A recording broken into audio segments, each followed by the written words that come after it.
Nandito ako sa field. Mahangin masyado rito. Nilakad-lakad ko lang si Sisi para naman makapag-exercise. Ladun, village ni Hana. Opava.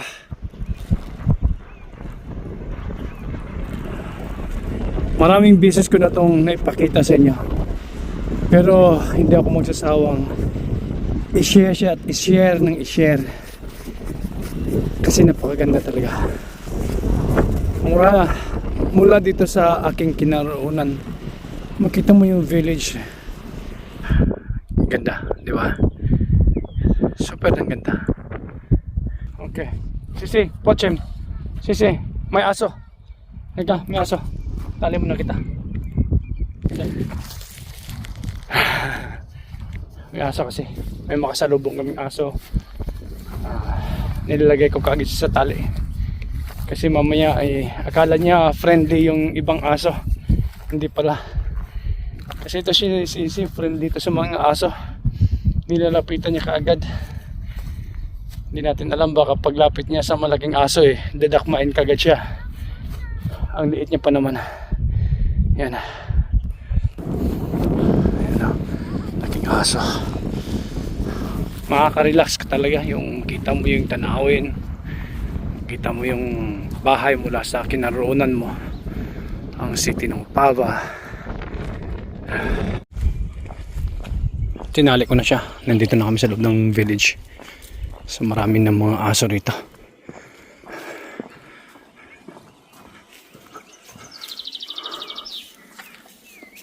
Owl.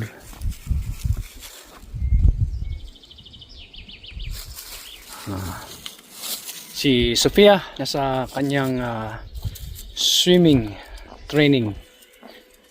Si Hana, kasama niya si Hana. So galing sa school, dumiretso na siya doon. Ganoon din siya galing sa work, dumiretso na siya sa swimming pool ni Sofia para sabay na silang pag-uwi. So ako naman dahil taong bahay, ito lakad sa aso at kahit ano-anong gawaing bahay. Ganda lang dito talaga sa village. Talagang tahimik. Sobrang tahimik ng village na to. Grabe. Maliban na lang pag may mga gumagawa. Pero minsan nakakaburyong pag ganito, di ba? Sobrang tahimik.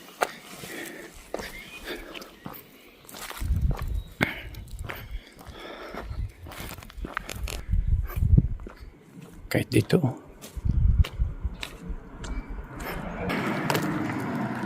Sisi, where are we going, Sisi?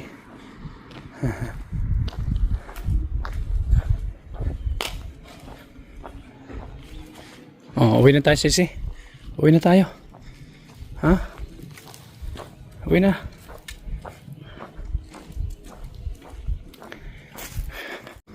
So, lakad-lakad lang tayo dito. Sightseeing sa mga magagandang bahay. So doon kami galing kanina ako sa taas. Ang pababa rito. Magandang bahay yung pagkapwesto ng bahay maganda. Ito parang tindahan to ng karne. Dito sa village, isa ito sa mga bahay na nagustuhan ko. Ganda ng pagkaporma. Simple lang, parang bungalow. Pero maganda, pati yung isa Maganda ng mga bahay dito. Milyones.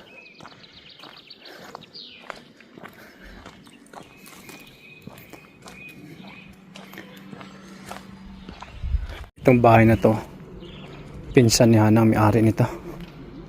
Yung pavement namin sa harapan magiging ganito na.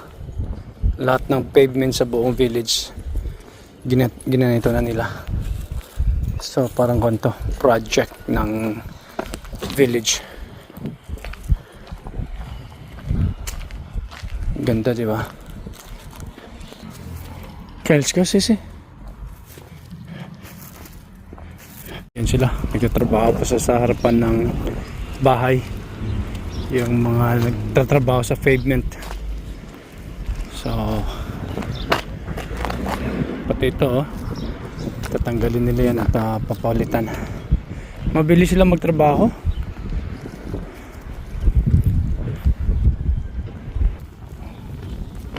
Kahapon lang sila nag-start nito, tapos dito na sila, oh.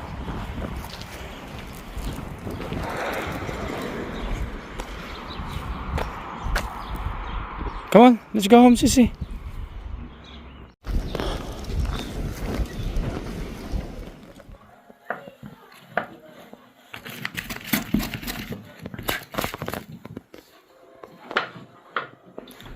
How was your day? Good. Good. Busy at work? Busy at work, yeah. Busy. How busy?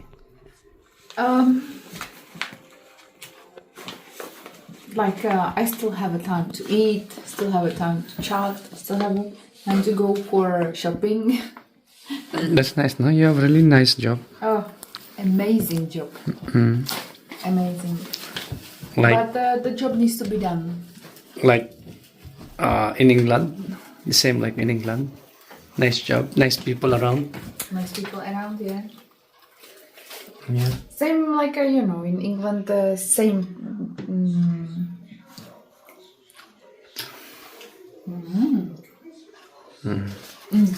I went out with her. What? We went to the field. Yeah? So windy up there. Tomorrow is getting cold. But did you check her for the tick? She doesn't have tick, no? No. I hope not. How was Sophia's training? Good. This is it's really amazing when you do the swimming or any kind of sport since childhood. Because I swam too, and it's too slow compared to them. Of course. So I can also use the swimming pool there? Yeah, yeah. Yeah. Like what But- time? Like 1 hour, 2 hours, something like that. It's I have But I need to pay. yeah, but there is a Wednesday. It's for free, 1 hour, and Sunday is free. So we can go together on Wednesday. Wednesday. Okay, but I'm shy to go there. But you need to start running with Sophia because she wanna join Opava Mile. Running. Like marathon. Something like that.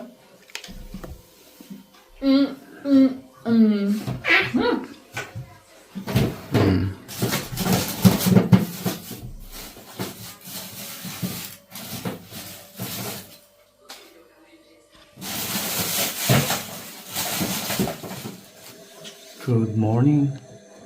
It's Thursday morning. So maagang gumising si Hana. Time is 5:25 in the morning. So hindi na rin ako makatulog. Maaga akong natulog kagabi. Kaya nung paggalaw niya, nagising na rin ako. Breakfast ng check. Sometimes tinapay. Sometimes oatmeal.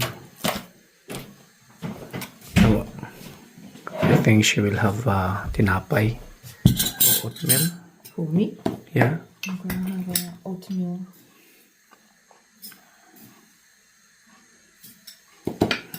Just 2 spoon. Yeah.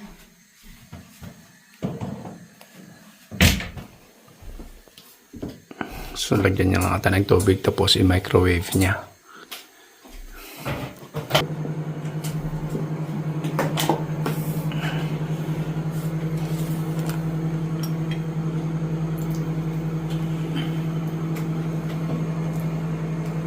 You got full fat, darling. I don't know. It's not like full fat. Not fat. With honey.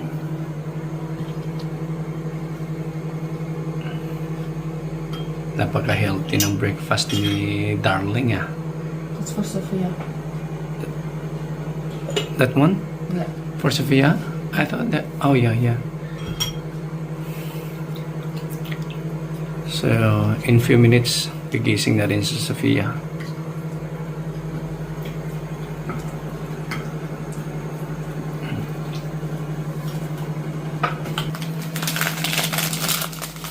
What's that? Chia seed? Seeds.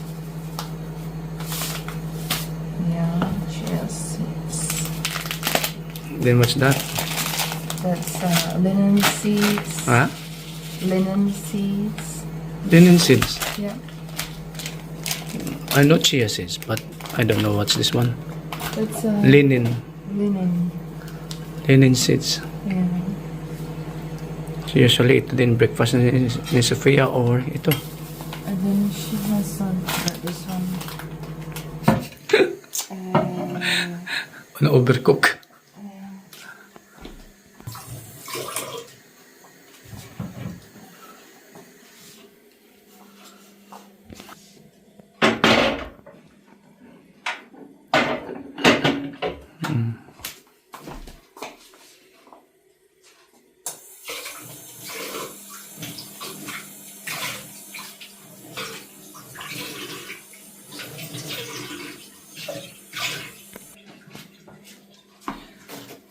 Yeah.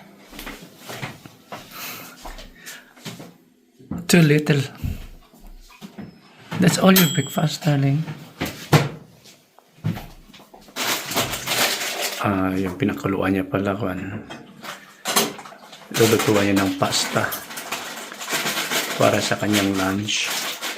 Because I spent already all money on the food card. Mayroon yan si Hana na free lunch.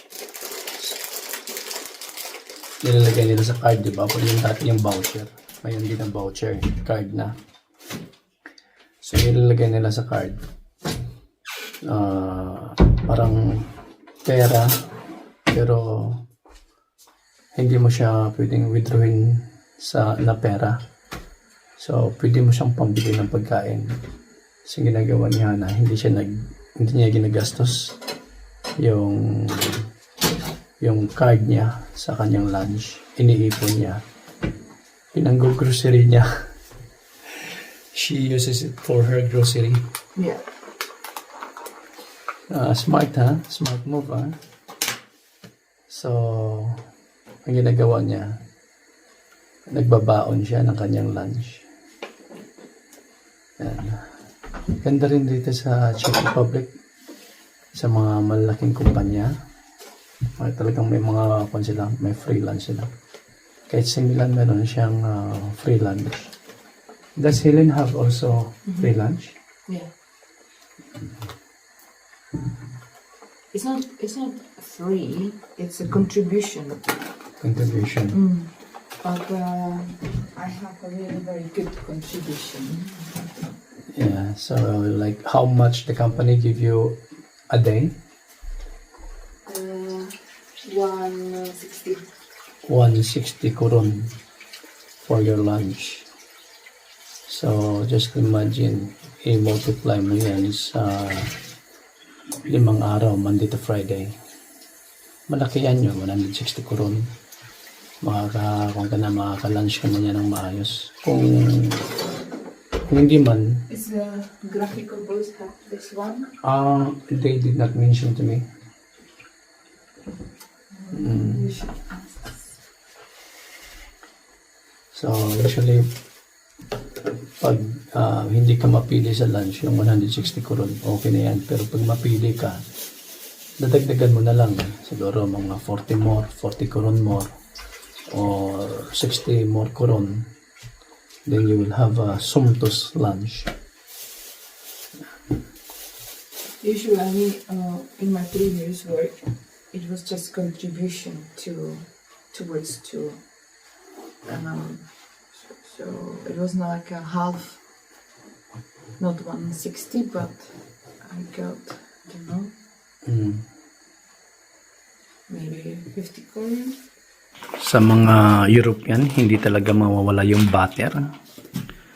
Napaka-importante sa kanila yung butter. Yeah, no margarine. Not margarine, butter. So, parang kung na lang, parang part na ng buhay nila tong butter. Are you able to live without butter? Yeah. Every single day, butter. Yan sila. Yeah, yesterday Sophia had the cheese. Mamingka, lalo na si Mamingka. Right, darling? Especially Mamingka. Every single day, Yeah. butter. Breakfast and dinner, butter. Talagang nilalagay niya sa tinapay with ganito. She's And also then cheese. cheese, or cheese, but usually butter and bell pepper. Yan. Tinapay, butter, bell pepper. Ganyan si Mamingka. Tapos kape. Magkakape yan siya. Usually, ganito siya. Yung meron siya yung telling what you call this one? Salami. Salami or ham. Yeah. Right? Ham. Mamingka. Usually morning ham. Butter and then bell pepper.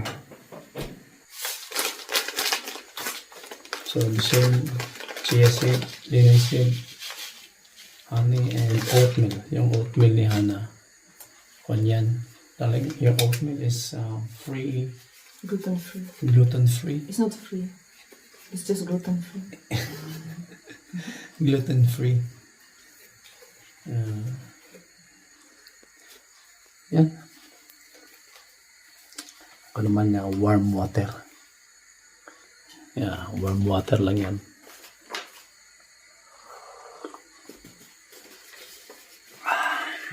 Good morning.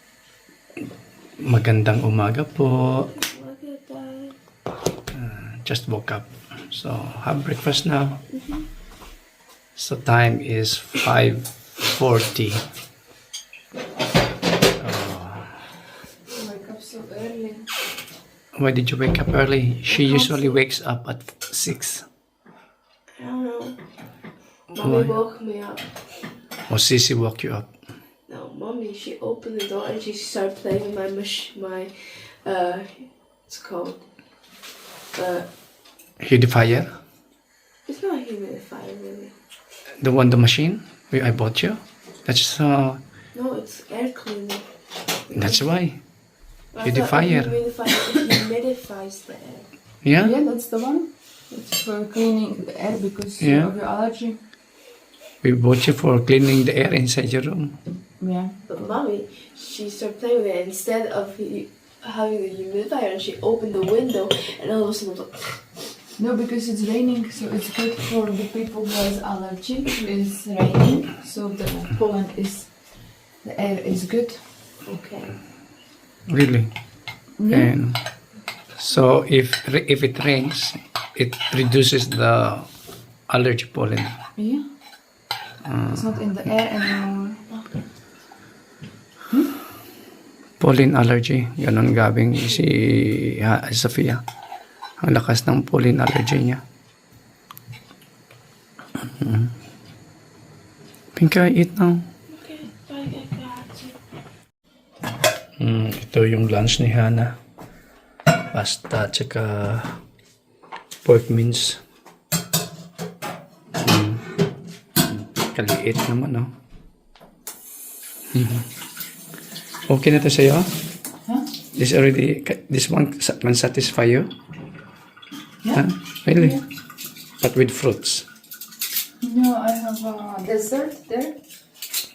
Dessert. Oh, okay. This one, no?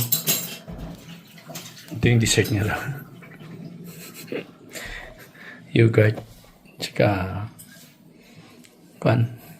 orange. Ito naman kay Sophia to. Mas marami yung kay Sophia. Hindi, ito na Sophia. Merienda niya to sa school. Pag nagbe-break sila. Pero ngayong araw may lunch sa school.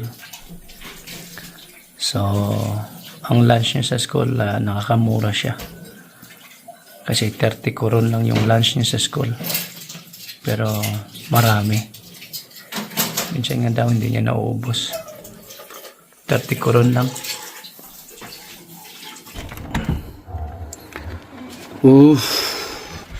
Umuulan. Malamig. Ay, sobrang lamig na naman. Isang linggo daw to. Mahangin. So, yan. Buong araw ngayon dito lang ako sa bahay kasi naulan. So, yan lang muna. At least nakaka-update ako. At salamat sa support, sa patuloy niyong panonood. Salamat nga pala doon sa mga nagbigay ng tip sa Super Thanks. So grateful na i-share niyo yung blessings niyo sa amin. So again, thank you. Have a blessed day to all of us. Bye for now.